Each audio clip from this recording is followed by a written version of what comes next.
ಇವತ್ತು ನಾವು ಟಾಟ್ ಲಾ ಬಗ್ಗೆ ತಿಳ್ಕೊಳ್ಳೋಣ. ಲ್ಯಾಟಿನ್ ವರ್ಡ್ ಟಾಟಮ್ ಅಂತಾರೆ twisted, anything which is twisted ಅನ್ನೋ ನಾವು ಟಾಟಮ್ ಅಂತ ಹೇಳ್ತೀವಿ ಲ್ಯಾಟಿನ್ ವರ್ಡಲ್ಲಿ.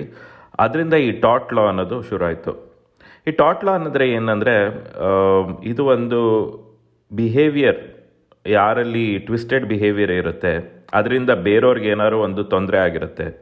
ಆ ತೊಂದರೆ ಆಗಿದ್ದು ನನಗೆ ಗೊತ್ತು ಅಥವಾ ಜಡ್ಜಿಗೆ ಗೊತ್ತು, ಈ ಒಬ್ಬ ಮನುಷ್ಯನಿಂದ ಇನ್ನೊಬ್ಬನಿಗೆ ತೊಂದರೆ ಆಗಿದೆ.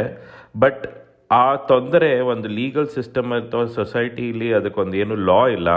ಬಟ್ ಆದರೂ ಇನ್ನೊಬ್ಬನಿಗೆ ತೊಂದರೆ ಆಗಿದೆ ಅಂತ ನಮಗೆ ಗೊತ್ತಾಗ್ತಿದೆ, ಜಡ್ಜಿಗೆ ಗೊತ್ತಾಗ್ತಿದೆ. ಅಂಥ ಟೈಮಲ್ಲಿ ಅವನ್ನ ಕ್ರಿಮಿನಲ್ ಅಂತಲೂ ಕನ್ಸಿಡರ್ ಮಾಡೋದಕ್ಕಾಗಲ್ಲ. ಯಾಕಂದರೆ ಅವ್ನು ಮಾಡಿರೋ ತೊಂದರೆನ ಕ್ರಿಮಿನಲ್ ಜಸ್ಟಿಸ್ ಲಾ ಪ್ರಕಾರ ನಾವು ಅವನ್ನ ಟ್ರಯಲ್ ಮಾಡೋದಕ್ಕಾಗೋದಿಲ್ಲ. ಸೊ ಅಂಥ ಟೈಮಲ್ಲಿ ಏನು ಮಾಡ್ತಾರೆ ಅಂದರೆ, ಟಾಟ್ ಲಾ ಅಲ್ಲಿ ಒಂದಿಷ್ಟು ಡೆಫಿನೇಷನ್ಸ್ನ ಯೂಸ್ ಮಾಡಿಕೊಂಡು ಆ ಟಾಟ್ ಲಾ ಅಲ್ಲಿ ಈ ಒಂದು ಆ್ಯಕ್ಟ್ ಆಫ್ ದಿ ಪರ್ಸನ್ ಏನಾದ್ರು ಅದು ತಪ್ಪು ಅಂತ ಅನ್ಸಿದ್ರೆ ಅಂಥ ಒಂದು ಬಿಹೇವಿಯರ್ನ ಸರಿಪಡಿಸೋದಕ್ಕೆ, ಆಮೇಲೆ ಯಾರು ಅದರಿಂದ ನೋವನ್ನು ಪಡೆದಿದ್ದಾರೆ ಅವ್ರಿಗೊಂದು ಏನಾದ್ರು ಕಾಂಪನ್ಸೇಷನ್ ಅಂತ ಕೊಡಿಸೋದು, ಅಥವಾ ಈ ಥರ ಕೆಲಸ ಮಾಡಿದವ್ರಿಗೆ ಒಂದು ಪೆನಾಲ್ಟಿ ಅಂತ ಹಾಕೋದು, ಅದನ್ನು ಮಾಡೋದೇ ಈ ಟಾಟ್ ಲಾದ ಕೆಲಸ. ಇದರಲ್ಲಿ ನಾವೊಂದು ಏನು ನೋಡಬೇಕಂದ್ರೆ, ಟಾಟ್ ಆಗದಾಗ ಅದ್ರ ಜೊತೆಗೆ ಏನಾದ್ರು ಒಂದು ಕ್ರೈಮ್ ಕೂಡ ನಡೆದಿದ್ರೆ ಆಗ ಏನಾಗುತ್ತೆ ಅಂದರೆ, ಒಂದು ಕ್ರಿಮಿನಲ್ ಜಸ್ಟಿಸೇ ಅಲ್ಲಿ ಇಂಪೋಸ್ ಆಗುತ್ತೆ ಹೊರತು ಟಾಟ್ ಲಾಟ್ಸ್ ಆಗೋದಿಲ್ಲ. ಟಾಟ್ ಲಾ ಯಾವಾಗ ಅಪ್ಲೈ ಮಾಡ್ತೀವಿ ಅಂದರೆ, ಒಂದು ಕ್ರಿಮಿನಲ್ ಜಸ್ಟಿಸ್ನ ರಿಗರಸ್ನ ನಾವು ಯೂಸ್ ಮಾಡಿದೆ, ಹಾಗೆ ಒಬ್ಬ ಕೈದಿ ಥರ ನೋಡಿದೆ, ಬಟ್ ಇವನು ಒಬ್ಬ ತಪ್ಪಿತಸ್ಥ ಕೂಡ ಅಂತ ನಾವು ಹೇಳಬೇಕಾದಾಗ ಈ ಟಾಟ್ ಲಾನ ಉಪಯೋಗಿಸ್ತೀವಿ. ಟಾಟಲ್ಲಿ ನಾವೊಂದು ಏನು ತಿಳ್ಕೊಬೇಕಂದ್ರೆ, ಇದರಲ್ಲಿ ಕೋರ್ಟ್ ಅಥವಾ ಕಾನೂನು ಹೆಂಗೆ ನೋಡುತ್ತೆ ಅಂದರೆ, ಇಲ್ಲಿ ನಮಗೆ ಫೋಕಸ್ ಇರೋದು ಈ ಒಂದು ವಿಕ್ಟಿಮ್ ಅಂತ ಏನಿದ್ದಾರೆ ಅವರಿಗೆ ನಾವು ಹೆಂಗೆ ಸಾಂತ್ವನ ಹೇಳ್ಬೋದು.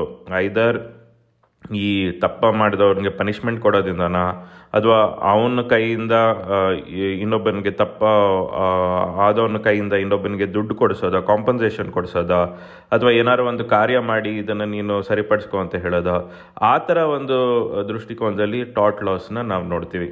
ಸೊ ಇದರಲ್ಲಿ ನಾವು ಬಹುಮುಖ್ಯವಾಗಿ ನಾವು ನೋಡಬೇಕಾಗಿರೋದು principles of strict liability, absolute liability and general defence. So ಈ ಮೂರು ನಿಮ್ಗೆ ಇವಾಗ ಸ್ಕ್ರೀನಲ್ಲಿ ಕಾಣ್ತಾ ಇದೆ. ಇವಾಗ ನೋಡಿ, ಪ್ರಿನ್ಸಿಪಲ್ಸ್ ಆಫ್ ಸ್ಟ್ರಿಕ್ಟ್ ಲಯಬಿಲಿಟಿಲಿ ಏನಂದರೆ, ಆ್ಯಕ್ಟ್ ಆಫ್ ಗಾಡ್, ಅದಕ್ಕೆ ಏನು ಮಾಡೋದಕ್ಕಾಗಲ್ಲ ಅಂತಾರೆ. ದೇವರು ಮಾಡಿದ ಕೆಲಸಕ್ಕೆ ಅಲ್ಲಿ ಟಾಟ್ ಲಾ ಅಪ್ಲಿಕಬಲ್ ಆಗೋದಿಲ್ಲ. ಇನ್ನೊಂದು ಕನ್ಸೆಂಟ್ ಅಂತಾರೆ.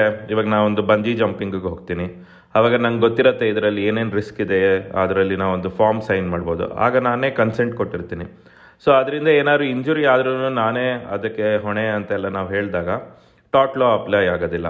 ಆ್ಯಂಡ್ ಇನ್ನೊಂದು ಬಂದು ಆ್ಯಕ್ಟ್ ಆಫ್ ಥರ್ಡ್ ಪಾರ್ಟಿ. ಇವಾಗ ನೀವು ಎಗರೋದಕ್ಕೆ ರೆಡಿ ಆಗ್ತಾ ಇದ್ದೀರಾ, ಆಗ ನಿಮ್ಮ ಸ್ನೇಹಿತ ಬಂದು ನಿಮ್ಮನ್ನ ತಳ್ಳಿಬಿಡ್ತಾರೆ. ಸೊ ಆಗ ನಾವು ಅಲ್ಲಿ ಬಂಜಿ ಜಂಪಿಂಗ್ ಆರ್ಗನೈಸ್ ಮಾಡಿದವ್ರ ಮೇಲೆ ನಾವು ಕೇಸ್ ಹಾಕೋದಕ್ಕಾಗೋದಿಲ್ಲ. ಯಾಕಂದರೆ ನಿಮ್ಮ ಸ್ನೇಹಿತನ ಒಂದು ಕಾರ್ಯ ಏನಿದೆ ಅಲ್ಲಿ ಬಂದು ನಿಮ್ಮನ್ನು ತಳ್ಳೋದು, ಅದನ್ನು ಆ್ಯಕ್ಟ್ ಆಫ್ ಥರ್ಡ್ ಪಾರ್ಟಿ ಅಂತ ಕನ್ಸಿಡರ್ ಮಾಡ್ತಾರೆ. ಇನ್ನೂ ಒಂದು ಬಂದು ಸ್ಟ್ಯಾಟ್ಯುಟರಿ ಡ್ಯೂಟಿ. ಮೇ ಬಿ ನೀವು ಇವಾಗ ಜಂಪ್ ಮಾಡೋದಕ್ಕೆಲ್ಲ ರೆಡಿ ಇರ್ತೀರಾ, ಆಗ ಬಂದ್ಬಿಟ್ಟು ಒಬ್ಬ ಸೇಫ್ಟಿ ಆಫೀಸರ್ ಬಂದು ಹೇಳ್ಬೋದು, ಇಲ್ಲ ಇದನ್ನು ನಿಲ್ಲಿಸಿ, ಇದಕ್ಕೆ ನಾವು ಪರ್ಮಿಷನ್ ಕೊಡ್ತಿಲ್ಲ, ಇದನ್ನು ನಾವು ಈ ಕ್ಷಣದಿಂದ ನಾವು ಇದನ್ನು ನಿಲ್ಲಿಸ್ತಾ ಇದ್ದೀವಿ ಅಂತ.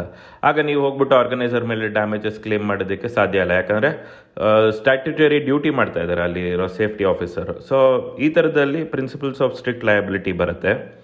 ಬಟ್ ಇಂಡಿಯಾ ದೇಶದಲ್ಲಿ ಇನ್ನೊಂದು ಆಬ್ಸಲ್ಯೂಟ್ ಲಯಬಿಲಿಟಿ ಅನ್ನೋದು ಒಂದನ್ನು ಹೊಸದಾಗಿ ಇಂಟ್ರೊಡ್ಯೂಸ್ ಮಾಡಿದ್ರು. ಇದು ಜಗತ್ತಿನಲ್ಲಿ ಬೇರೆ ಎಲ್ಲೂ ಇಲ್ಲ. ಇದರಲ್ಲಿ ಏನಂದರೆ, ಆಬ್ಸಲ್ಯೂಟ್ ಲಯಬಿಲಿಟಿ ಇಲ್ಲಾಂದರೆ ಏನೇ ಕಾರಣ ಕೊಟ್ಟು ನೀವು ಎಸ್ಕೇಪ್ ಆಗೋದಕ್ಕಾಗೋದಿಲ್ಲ. ಈ ಸ್ಟ್ರಿಕ್ಟ್ ಲಯಬಿಲಿಟಿ ಪ್ರಿನ್ಸಿಪಲ್ಗಿಂತ ಜಾಸ್ತಿ ಇರುವಂಥದ್ದು ಒಂದು ಆಬ್ಸಲ್ಯೂಟ್ ಲಯಬಿಲಿಟಿ. ಇಲ್ಲಿ ಏನೇ ಎಕ್ಸೆಪ್ಷನ್ಸ್ ಇದೆ ಸ್ಟ್ರಿಕ್ಟ್ ಲಯಬಿಲಿಟಿಲಿ, ಇಲ್ಲಿ ಎಕ್ಸೆಪ್ಟ್ ಮಾಡೋದಿಲ್ಲ.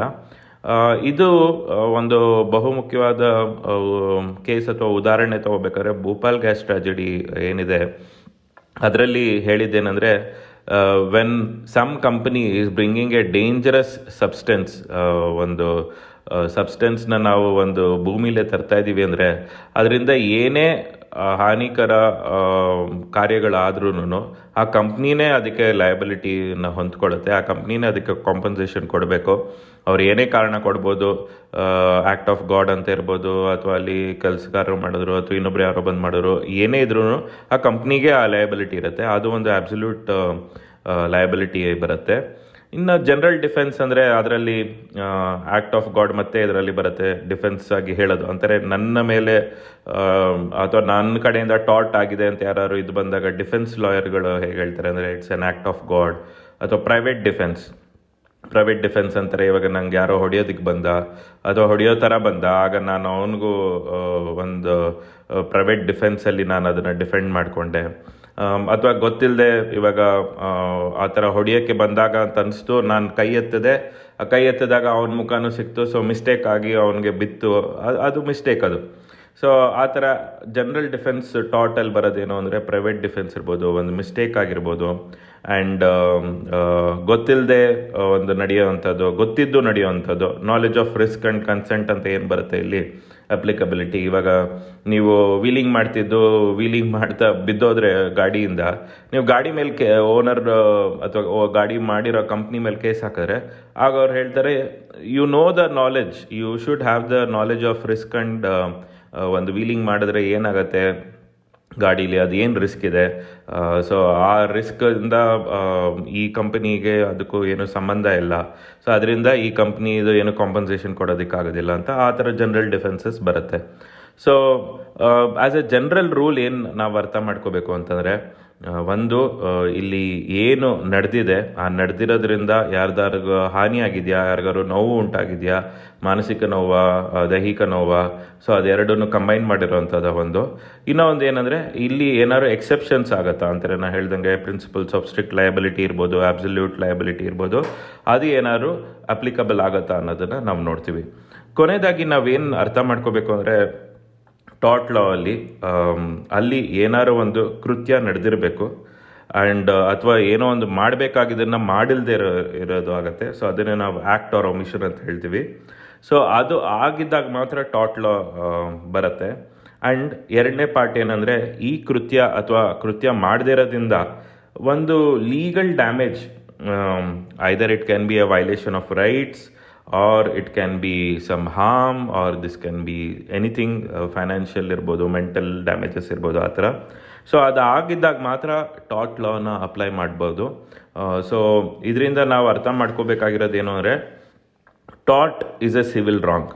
ಸೊ ಕ್ರಿಮಿನಲ್ ರಾಂಗ್ ಅಲ್ಲ, ಇದು taught is A civil wrong. ಇದರಲ್ಲಿ ಎರಡೂ ಪಾರ್ಟಿಗಳು, ಪ್ರೋ ಆ್ಯಂಡ್ ಅಗೇನೆಸ್ಟ್ ಏನಿರ್ತಾರೆ, ಅವರಿಬ್ಬರು ಪಾರ್ಟಿಗಳ ಬಿಹೇವಿಯರ್ನ ಕಾಂಡಕ್ಟ್ ಮಾಡೋದಕ್ಕೆ ಸೊಸೈಟಿಲಿ ಈ ಥರದ ಮುಂದೆ ಆ ಥರ ಆಗದೆ ಇರೋದಕ್ಕೆ ನೋಡ್ಕೊಳ್ಳೋವಂಥದ್ದು.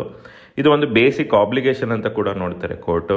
ಅಂತಾರೆ ಇವಾಗ ನಾವು ಎಲ್ಲರೂ ಓಡಾಡ್ತಿದ್ರೆ ಉಕ್ಕೊಂಡು ಹೋಗ್ತಾ ಇದ್ರೆ, ಅದು it's not a right way to walk around in the public, because ಅದರಿಂದ ಡಿಸೀಸಸ್ ಸ್ಪ್ರೆಡ್ ಆಗ್ಬೋದು, ಕ್ಲೀನ್ಲಿನೆಸ್ ಹಾಳಾಗ್ಬೋದು, it can be dangerous to someone else. So these are all basic obligations ಅಂತ ನಾವು ಹೇಳ್ತೀವಿ.